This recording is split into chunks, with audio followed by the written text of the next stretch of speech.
Most people do not stay broke because they do not make enough money. They stay broke because they keep making emotional decisions with money and then calling it bad luck. That's the part nobody wants to talk about. They'll blame the economy, blame their job, blame inflation, blame rich people, blame their parents, blame timing. And sure, some of that is real. I'm not saying life is easy, but let's be honest, a lot of people are not broke because they're unlucky. They're broke because their habits are quietly destroying them. They get paid and instantly spend to feel better. They try to look successful before they're actually stable. They buy things to feel confident, to feel respected, to feel less behind, and then wonder why they still feel anxious every time they check their account. The real issue here is that most people are using money to manage emotions instead of build a future. And if I'm being honest, this is why so many people keep earning more without actually getting ahead. More money doesn't fix bad behavior, it just gives bad behavior a bigger budget. So in this video, I want to break down why most people stay broke without even realizing it, what's actually happening under the surface, and how to fix it in a way that is simple, real, and actually useful. What's one thing you regret wasting money on? Comment below. Now, this matters because bad money psychology does not look dramatic at first. That's what makes it dangerous. It looks normal. It looks like treating yourself after a long week. It looks like ordering food because you're tired. It looks like upgrading your phone when your current one works fine. It looks like buying clothes you don't need because you're going out and want to feel sharp. It looks like moving into a more expensive place because you want to feel like you're progressing. None of these things feel massive on their own, but stacked together over months and years, they wreck your financial life. This is where people get themselves in trouble. They think money problems come from one big mistake. Usually they don't. Usually it's death by 1,000 tiny emotional decisions, validation spending, lifestyle inflation, social media comparison, buying things because you're stressed, staying broke while looking rich. That's the game a lot of people are stuck in. And the scary part is they don't even see it happening because the behavior feels justified in the moment. You have one person who uses money to build peace and another person who uses money to buy temporary relief. One gets calmer over time, the other stays trapped. That's the whole point here. Your money usually follows your identity and your habits way more than it follows your intention. So let's talk about behaviors that keep people broke. The first one is insecurity spending. This one is bigger than people think. A lot of people are not buying things because they need them. They're buying things because they do not like how they feel without them. They want the shoes because the shoes make them feel more impressive.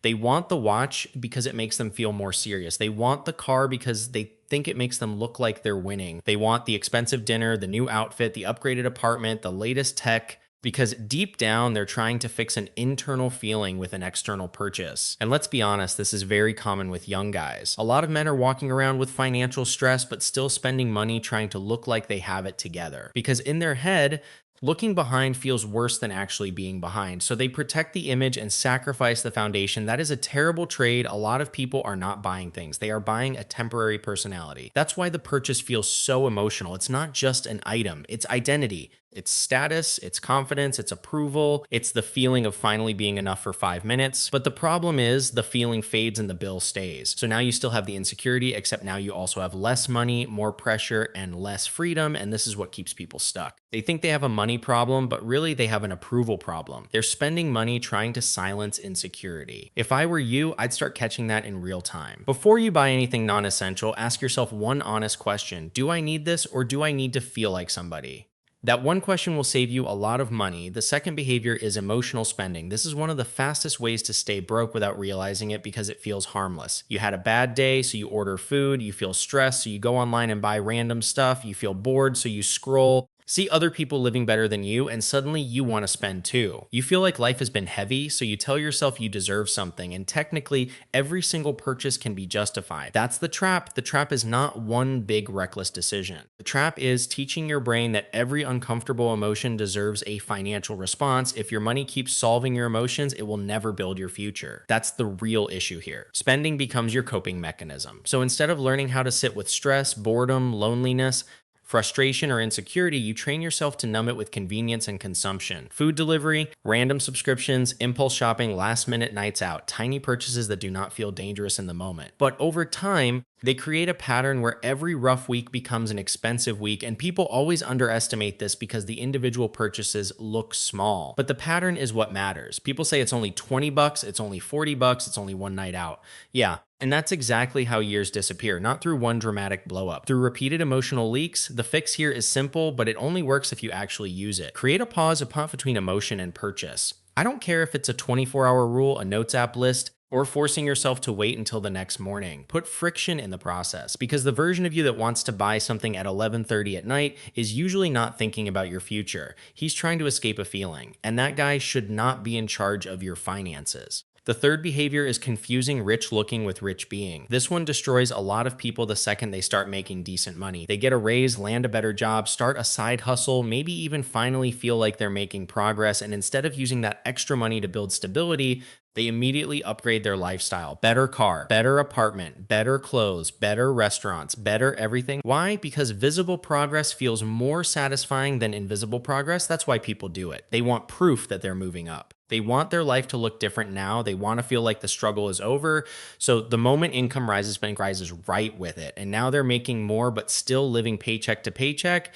Just at a higher level, one person gets a raise and upgrades their image. Another person gets a raise and upgrades their options. Those are two completely different lives. Looking rich is expensive. Being rich is usually a lot quieter. The guy trying to look successful too early is often broke in private. The guy building actual wealth usually looks more boring than people expect. He's not in a rush to prove it. He cares more about ownership than appearance, more about breathing room than applause. This is where people get themselves in trouble, because lifestyle inflation feels deserved. You tell yourself, I work hard, I should enjoy my money, and yeah, you should enjoy your money, but not in a way that keeps you financially fragile, not in a way that turns every upgrade into a new monthly burden. If I were you, every time your income goes up, I would lock a percentage of that increase away immediately before your lifestyle can touch it. Save it, invest it, automate it.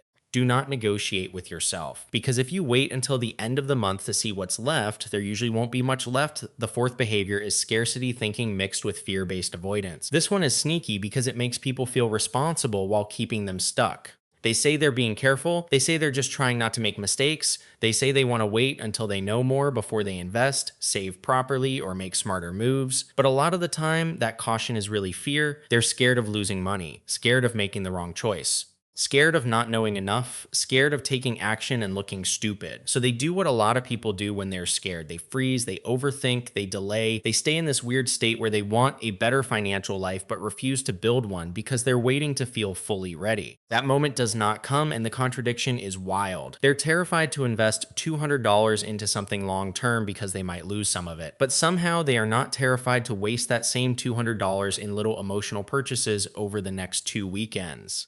That's not logic. That's unmanaged fear. A lot of scarcity mindset comes from history. Maybe you grew up around chaos. Maybe money was always tight. Maybe you watched adults stress about bills and now money feels emotionally loaded to you. So instead of seeing money as a tool, you see it as protection. Something to cling to, something to fear losing. The problem is, if you never learn how to direct money with confidence, you stay stuck in survival mode even after your situation improves. The fix is not to become reckless. The fix is to stop waiting for perfect confidence. Start small and make it automatic. If I were you, I would set up a tiny weekly transfer into savings or investing and let consistency do the heavy lifting. 10, 20, 50, 100. I don't care. The amount matters less than the identity shift. You need proof that you are the kind of person who handles money on purpose, not just emotionally reacts to it. The fifth behavior is self-sabotage after progress. This one frustrates people the most because it makes them feel broken. They save for a few weeks, then blow it. They start paying off debt, then reward themselves into more debt. They finally get disciplined, start feeling proud, start getting momentum, and then out of nowhere, they relapse into old habits. And then they say, see,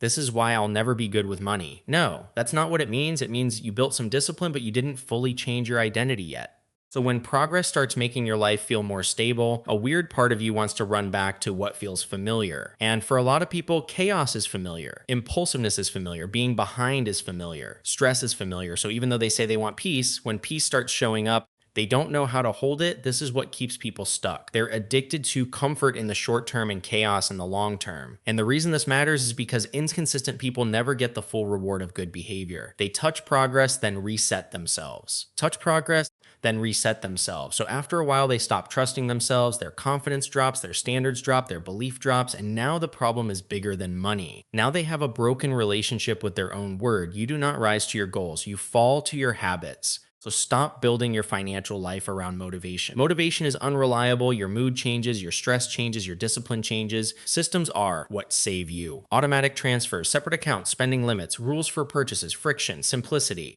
Remove as many emotional decisions as possible because your emotions are not consistent enough to be your financial strategy. So how do you reset all of this without turning your life into some boring spreadsheet obsession? Here's the practical part. First, go look at your last 30 days of spending and be honest.